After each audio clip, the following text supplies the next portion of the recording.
And so, yeah, no, I think the team ministry is a really good thing to presence. So your husband and I go to school together. We graduate. Mm-hmm. You and your husband go to Colorado to pastor a church. My husband Mm-hmm. and I go to Seattle where we're going to plant a church. And so, yeah, Mm-hmm. we have this thing in common where we're couple friends now. We Mm. are colleagues in ministry. We're all very passionate, very eager, very like wanting to do the big things in the world that we can Mm. do and make a difference.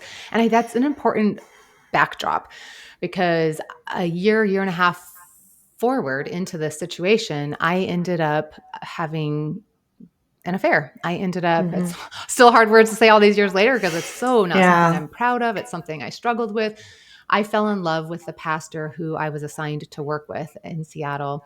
And so, yeah, all of a sudden, like we have our own story, and that's probably for a separate kind of experience where it was like trying so hard and ending it and putting boundaries up and breaking up and trying to like do this church that we so believed in, and finally coming to a place where we said, we can't keep working together and trying to not be in a relationship together. We have to get help. We need to have one of us Mm. leave the situation. And so September 11, 2002, I call you out of the blue. And do you remember that phone call? Yes, I do. There's many parts of it that I do remember. I know it was your birthday, Yeah. and 9/11 at that point had already occurred, and so Just it just was 1 year prior. already.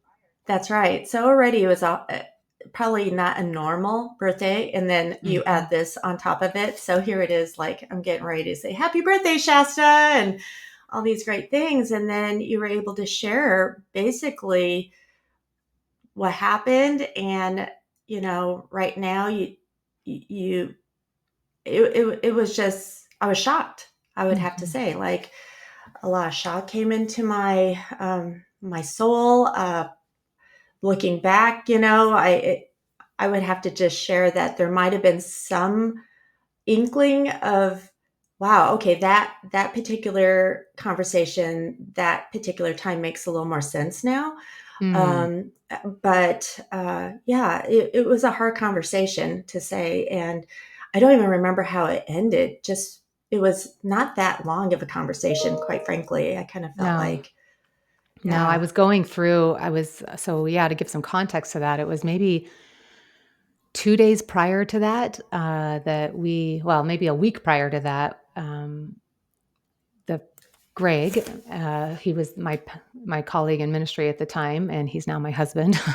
But that's like a whole nother story. But at the time, Hmm. he had gone in to confess and basically turn ourselves in. And at that time, had every intention of working on our marriages and separating and Hmm. trying to like pull this all off. And a few days later, our governing board decided that they would fire us and send out press releases. And so that was like Monday. They told us that they were going to send out press releases the next day. And I remember being like, just like my whole world is falling apart. And you're talking about sending out press releases.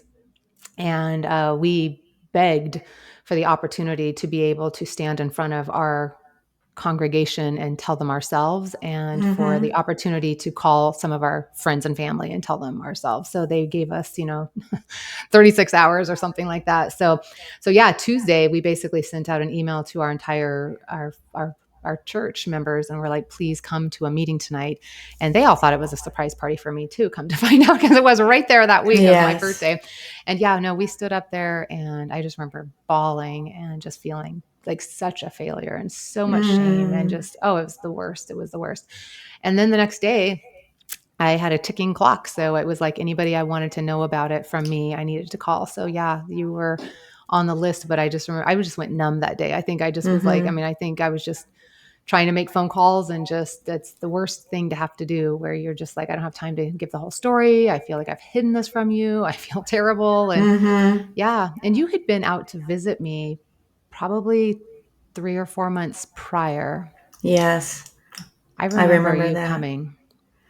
I think that that is probably the thing that came back to my mind after I Hmm. hung up on the phone. Of course, just feeling complete shock and grief and sadness over what you had shared.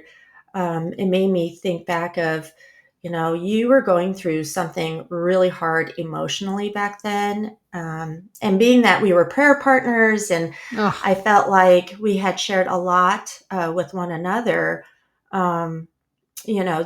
that weekend with you talking about Greg and how you're speaking and he's being called to do all these different engagements and it's like, hey, I there you didn't. are. Yeah, I didn't say that. know I didn't say the thing. I talked about yeah, everything and except the thing that everything mattered. but that, and Yeah. just kind of, I wouldn't say it wasn't necessarily, it didn't make sense, and I wish, looking back, I had pressed a little bit harder because I realized that because it didn't make sense and I didn't press, not that, I mean, would you have even said anything had I been like, wow, it just seems like something deeper is going on? What, you could tell me. I mean, we're like prayer partners here and I we've know. shared a lot. I always said that if somebody asked me, I would tell them. I don't know if that's actually true. I think it was just I know, Kim, I lived with this desire to be clean and to tell people. Mm, I lived with this desire to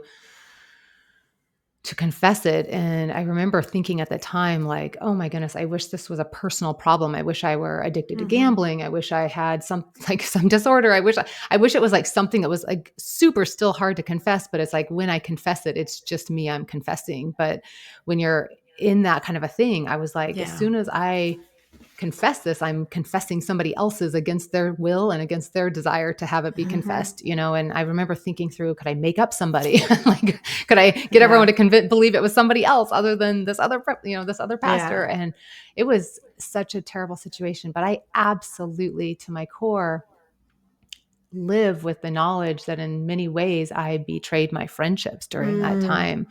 I Mhm. teach and believe that vulnerability should be on a scale of consistency and commitment and what you've shared and the duration and the Mhm. relationship. And I don't think I think some people share too much too fast in relationships that aren't strong, but I think we also make the mistake of not sharing deeply enough and close enough with the people where we have proven that we're really good friends. And you're right, you and I were committed to being prayer partners, which means being accountability partners, which means being Yeah. honest with each other. And Yeah. at a Yeah. and I basically didn't live up to our arrangement, and that had to Yeah. be incredibly, incredibly disappointing and hurtful.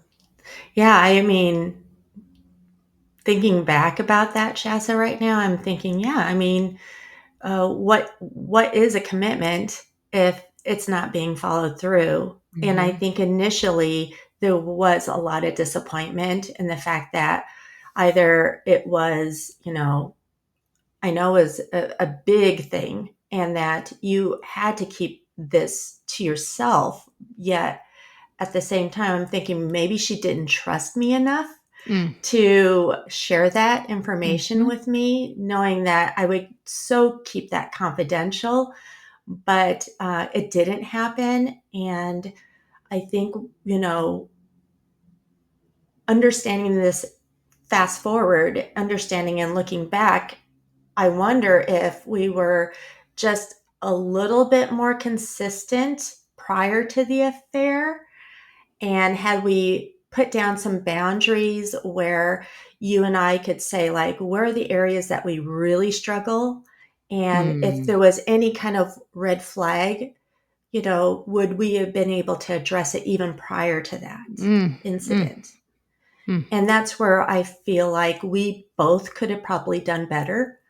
Um, Speaking to our younger selves now, we could Mhm. say, like, yeah, I mean, set some really good boundaries and hard questions to ask one another so Mm. that when there is a time of temptation, regardless if it's an affair or any kind of addiction, that you would be able to say, like, I'm struggling and I'm Yeah. starting to feel feelings for somebody that I know I shouldn't be feeling feelings for. Mhm. And not that that might not have changed. Who knows, right? No, Looking but back. I love what you're saying, and even to have the conversations ahead of time about who do we wanna be when assuming that we're going to go through hard things together, and I love what you're saying. It's like having some of the pre-conversations about we can we be safe for each other no matter what we come and tell each other, and Mhm. like just setting the groundwork for some of that absolutely may have made it easier.